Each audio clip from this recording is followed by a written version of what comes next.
Elle est probablement là pour les restes, ricana mon cousin Mason, s'essuyant la sauce barbecue du menton avec le dos de la main, un seltzer à moitié vide pendant de l'autre. L'assiette en carton dans ma main m'a soudain semblé être faite de briques. Tout le monde a ri, mes oncles, mes cousins, même tante Rhonda, qui se vantait toujours d'être au-dessus du drame.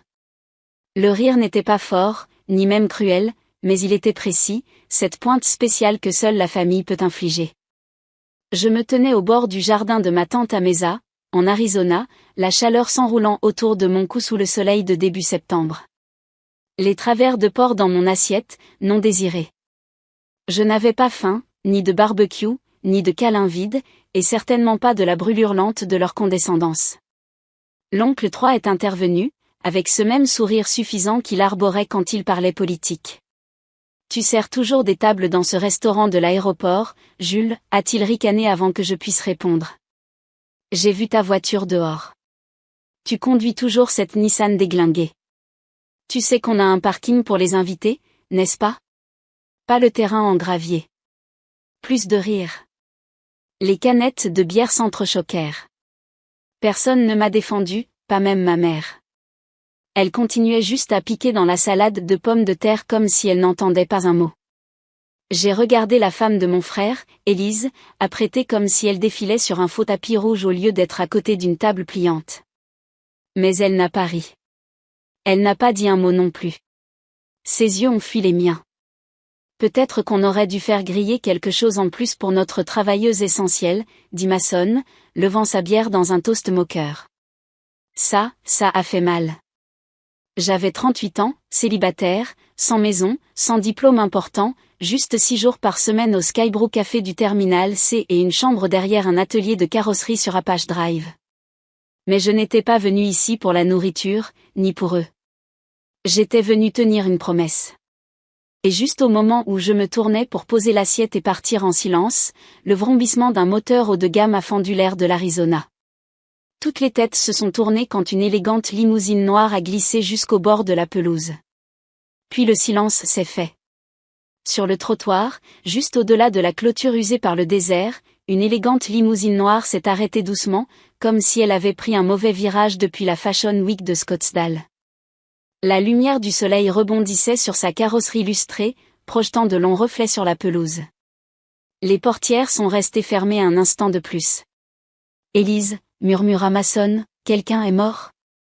3 plissa les yeux, tenant toujours sa boisson. C'est une limousine, ça? Le chauffeur est sorti, costume noir impeccable, lunettes de soleil miroir, impassible face à la chaleur. Il a contourné la voiture et a ouvert la portière arrière.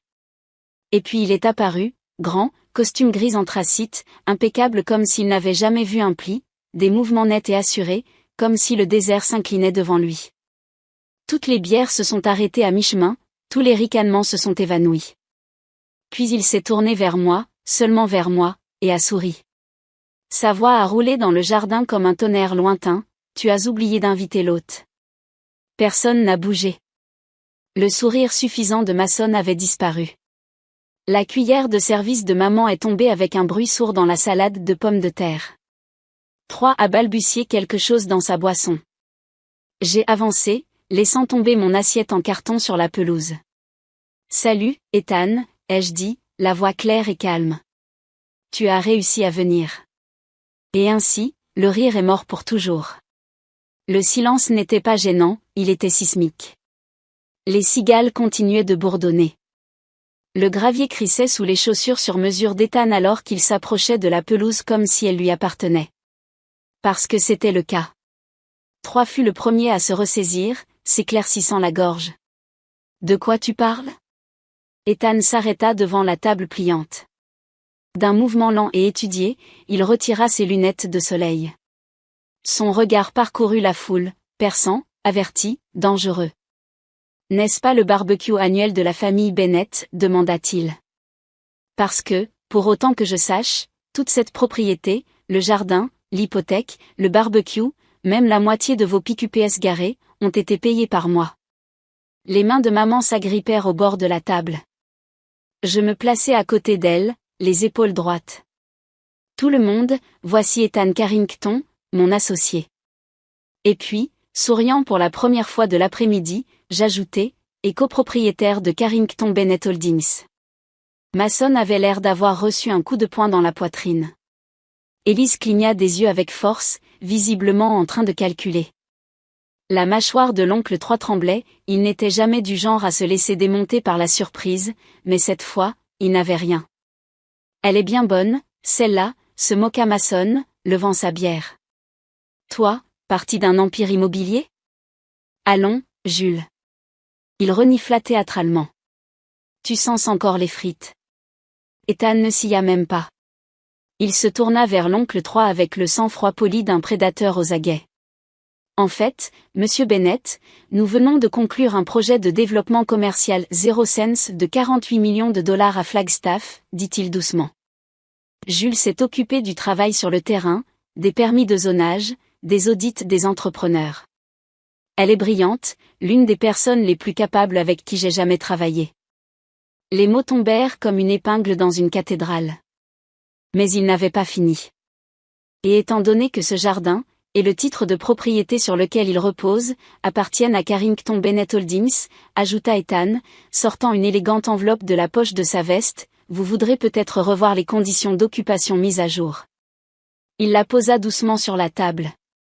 Mason s'en empara avant que 3 ne puisse le faire, sa main tremblait pendant qu'il lisait, remuant les lèvres. Finalement, maman retrouva sa voix. Pourquoi l'aiderais-tu? C'est une serveuse. Je me tournai vers elle, calme et posée.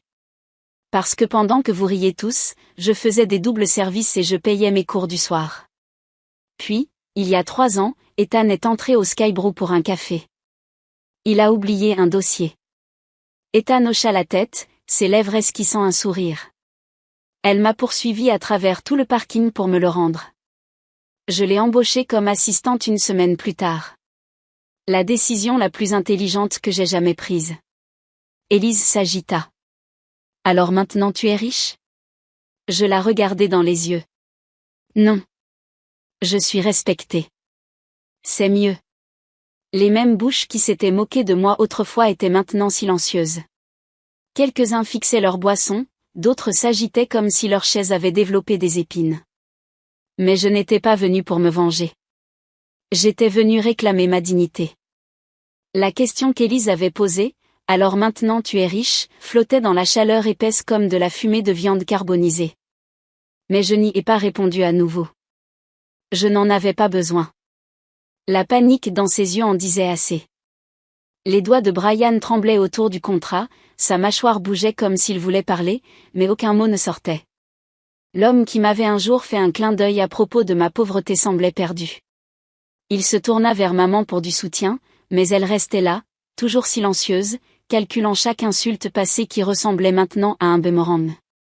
Et l'oncle 3, finalement, explosa. Attends une sacrée seconde. Tu es en train de me dire que tout ça? Si vous continuez à lire, vous n'avez vu que le début de la vengeance silencieuse de Jules. Alors n'oubliez pas de vous abonner pour le prochain chapitre. Croyez-moi, vous ne voudrez pas manquer ce qui se passe quand l'oncle 3 découvrira qui possède réellement le titre de propriété de sa maison. L'oncle 3 fit un geste large vers Ethan, la limousine, l'enveloppe. C'est une sorte d'arnaque? Une ruse? Tu te moques de nous? Ethan tourna légèrement la tête, un sourcil arqué. Vous pensez que je me promène dans mes en Rolls-Royce, que je porte une Breitling à $6 000 et que je suis ici par 36 degrés Celsius pour une blague? 3 hésita. Je n'ai pas dit que. Tu n'avais pas besoin, l'interrompis-je, ma voix calme mais tranchante, la voix que j'utilisais lors des réunions du conseil de zonage quand les promoteurs essayaient de m'écraser avec leur ego. Vous avez tous décidé qui j'étais il y a des années. La serveuse, la ratée, celle qui n'a pas pu finir ses études, pas pu trouver un mari, pas pu mettre sa vie sur les rails. Je me tournai vers Brian, le regardant dans les yeux. Tu m'appelais la tâche de la famille, tu te souviens? Il se recroquevilla comme si je l'avais giflé. Jules, allons, dit-il, forçant un petit rire. C'était juste une blague. Non. Le mot résonna, sec et final. Les murmures s'éteignirent instantanément. Vous ne plaisantiez jamais. Aucun de vous. Pas quand vous m'avez fait asseoir à la table des enfants à 27 ans.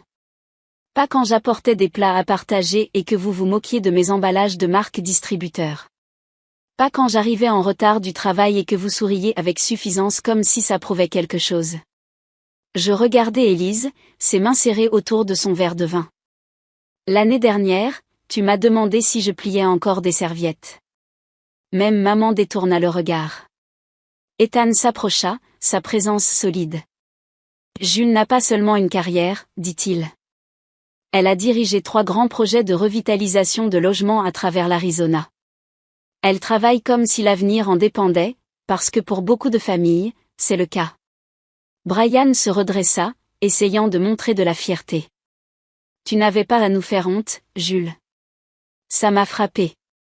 Vous faire honte, répétai-je en faisant un pas en avant. Vous savez ce qui est honteux? Entrer dans un jardin plein de votre propre sang et être traité comme un bruit de fond. J'avalai ma salive. Qu'on vous demande si vous sortez avec quelqu'un, comme si une relation était le seul signe que vous valez quelque chose. Être moqué pour avoir travaillé dur 6 jours par semaine parce que votre travail ne vient pas avec un badge ou une prime. Ma voix se cassa. Mais le pire, fis-je une pause, laissant planer le suspense, le pire, c'est que je continuais à revenir, espérant que cette année, peut-être juste peut-être, vous me verriez enfin. Vous avez tous simplement continué à surenchérir, dis-je, la voix ferme. 3000 les mains dans ses poches, se hérissant. Eh bien, si ça se transforme en un défilé de pitié, je pense que je vais. Tu ne vas nulle part, l'interrompit Ethan, la voix douce comme du verre. Parce que tu es sur ma propriété, et il y a quelques petites choses que j'aimerais clarifier. Le jardin devint immobile. Voyez-vous, continua-t-il en ajustant nonchalamment ses boutons de manchette, cette maison, le titre de propriété appartient maintenant à Jules et à moi. Ce qui signifie que, légalement, elle possède le terrain sur lequel vous vous tenez. Le hoquet de surprise qui suivit parcourut le jardin comme une brise de mousson. Et depuis cette semaine, ajouta Ethan, me regardant avec un léger sourire satisfait, votre hypothèque est entièrement payée. Pas par vous, pas par la banque. Par nous. Il me regarda à nouveau. J'acquiesçai, avec un sourire mince mais aiguisé. Ce qui signifie que vous êtes les bienvenus pour finir votre barbecue, mais à partir de demain, nous réviserons vos conditions d'occupation. La bière de Brian glissa de sa main, atterrissant avec un bruit sourd sur l'herbe. La poitrine de maman se soulevait et s'abaissait comme si elle avait oublié comment expirer. Élise clignait rapidement des yeux, essayant clairement de ne pas pleurer. Et moi, pour la première fois depuis des années, je ne m'excusais pas simplement d'être là. J'étais ancrée en cela, ma valeur, mon pouvoir, ma vérité. Le jardin, qui résonnait autrefois de rire et du tintement des bouteilles, ne contenait plus que le silence, à l'exception du faible ronronnement du moteur de la limousine dans l'allée. Jules. Élise fit un pas en avant, sa voix mielleuse et tremblante. Jules, chéri, je ne savais pas que tu allais si bien. Tu aurais dû dire quelque chose plus tôt. Je veux dire, nous sommes une famille. Je penchai la tête, lui adressant un sourire lent et délibéré. C'est drôle, parce qu'à Thanksgiving dernier, tu m'as appelé un exemple vivant de ce qu'il ne faut pas faire et tu as dit que je dégradais l'esthétique familiale avec mes jeans de friperie. Ses joues devinrent cramoisies. C'était juste des plaisanteries. Non, dis-je doucement. C'était de la cruauté déguisée en comédie. Puis je me tournai vers maman. Elle n'avait toujours pas dit un mot, ne m'avait pas défendu une seule fois. Tu sais combien de fois j'ai voulu te le dire, demandai-je. Quand j'ai eu ma promotion, quand j'ai conclu mon premier contrat à 6 chiffres. J'ai voulu appeler. Elle leva les yeux vitreux, les lèvres entrouvertes. Tu aurais dû nous le dire quand même. Et c'est ainsi que j'ai su que nous n'étions plus les mêmes. Vous ne vouliez pas savoir, dis-je doucement. Vous me vouliez petite, gérable, familière. Mais j'ai dépassé cette version de moi-même, et maintenant vous ne reconnaissez plus qui je suis. Ethan posa doucement une main sur mon épaule, son poids me stabilisant. Je me tournai vers le jardin, vers les visages figés dans l'inconfort et l'incrédulité. Vous m'avez fait sentir comme un bruit de fond, continuai-je, comme un bouche-trou entre vos vraies conversations. J'ai travaillé 60 heures par semaine, payé chaque cours du soir avec des pourboires, passé des nuits à choisir entre dîner et essence. Ma voix se brisa un instant, mais je ne m'arrêtai pas, pendant que vous postiez des photos de vacances, trinquant à faire le strict minimum, j'essayais juste de survivre. Et je n'ai jamais demandé votre aide, je ne vous ai jamais blâmé. J'ai juste travaillé. Mais tout ce que vous voyez, c'était mon uniforme, ma voiture bon marché, mes arrivées tardives. Je l'ai regardé dans les yeux. Et maintenant que je suis sorti de votre ombre, maintenant que je n'ai plus besoin de vous, vous avez peur. Brian lança, on n'a pas peur de toi, Jules. Ne te flatte pas. La main d'Ethan tomba. Il fit un pas en avant, calme comme toujours. C'est drôle, dit-il. J'ai été dans des salles avec des milliardaires, des sénateurs, des PDG, et aucun d'eux ne bégait en lisant un contrat de propriété. Brian ouvrit la bouche puis la referma. Maman s'affaissa sur une chaise de jardin. Élise avait l'air de vouloir crier, mais ne trouvait pas le courage. Puis vint la question que j'attendais. Tante Lise, qui était restée silencieuse jusqu'à présent, s'éclaircit la gorge. Pourquoi es-tu venu aujourd'hui, Jules? Que voulais-tu de nous? Je la regardai dans les yeux. Je voulais que vous me voyiez. Juste une fois. Je n'avais pas besoin d'applaudissements, ni même de gentillesse. Je voulais juste savoir, est-ce que quelqu'un demanderait ce que j'ai construit pendant que vous regardiez ailleurs? Silence. Et maintenant, demanda Lise. Maintenant, dis-je, la voix calme, je n'ai plus besoin que vous le fassiez. Je me tournai vers Ethan. Allons-y. Nous avons une réunion à 16 heures. Il m'offrit son bras alors que nous marchions vers la limousine. Brian lâcha, attends, alors vous partez comme ça après tout ça? Je ne regardai pas en arrière. Je ne suis pas venu pour me venger. Je suis venu avec un message. La voix de maman se cassa. Quel message? Je souris. Je n'ai jamais été la déception. Vous n'avez simplement jamais eu la vision pour me voir. La portière de la limousine se referma, le moteur ronronna, et je laissai le bruit du gravier sous les roues dire le reste. Le jardin rétrécit derrière nous, ainsi que les personnes pour lesquelles je m'étais autrefois plié en 4 pour plaire. Ils restèrent là, comme des fantômes à un enterrement. Mais cette fois, ce n'était pas moi qu'ils pleuraient. C'était la version de moi qu'ils pouvaient rabaisser, rejeter. Ethan s'assit à côté de moi, en silence, me laissant respirer. Après un moment, je rompis le silence. Tu penses que j'ai été trop dur? Il me regarda. Non. Tu as été honnête. Ils ne sont juste pas habitués à ça de ta part. J'acquiesçai, joignant mes mains sur mes genoux. La limousine était silencieuse, mais ce n'était pas inconfortable. C'était le silence de la clôture, du poids qui se lève après des années à ravaler des mots que j'aurais dû dire. Je n'avais pas l'intention de les humilier, dis-je doucement. Je sais, répondit Ethan. Tu ne les as pas humiliés. Tu t'es libéré. Je laissai échapper un souffle que je n'avais pas réalisé avoir retenu pendant 10 ans. Cet après-midi-là, nous avons une autre réunion, salle de conférence impeccable, voire impeccable.